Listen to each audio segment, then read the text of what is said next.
For all the deluded American pollsters who have peddled fake figures predicting a Joe Biden landslide for weeks should hold their heads in shame today. So too should the liberal media who had millions of Americans believing it was going to be impossible for Donald Trump to win the White House for 4 more years. I'd like to know actually how many Republican voters did they put off from going to the polls in the middle of a pandemic because they believed their vote wouldn't matter. This unconventional presidential race, one of the most important and controversial in history, remains on a knife edge. But as I said yesterday, I do believe Joe Biden will get there, but only just. It's going to be close.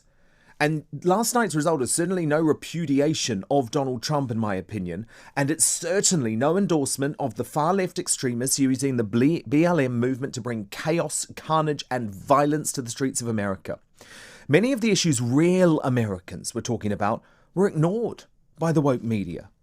That same media also largely censored genuine fears about the health of 77-year-old Biden, who at various points of the campaign didn't know the name of the state he was in, didn't know the name of the person he was running against, and didn't even know the name of his own granddaughter.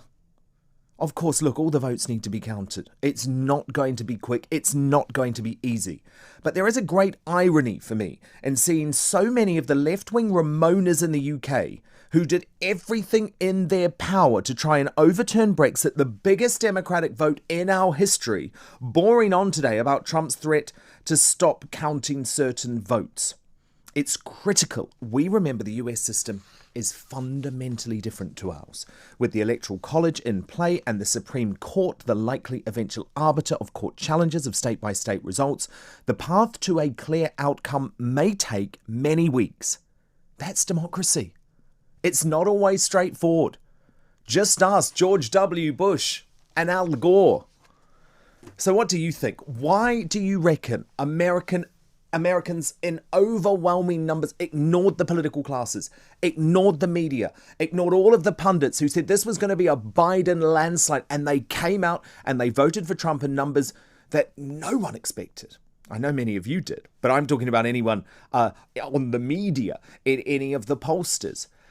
And who do you think won last night's election? Trump is obviously complaining about the fact that many of these postal votes, which seem to be added to the voting tallies late, seem to be pushing some of the states where it's neck and neck, those key battleground states like Michigan and Wisconsin, seem to be pushing them towards Joe Biden. I want to hear from you today. We've got lots of pundits from the US, but your voice is the most important on this show. So my phone number is this, 0344 499 1000, 0344 499 1000. You can vote in our poll at Talk Radio on Twitter, and you can text me on 87222. Remember, you've got to write the word talk before your message and include your name and where you're writing from too.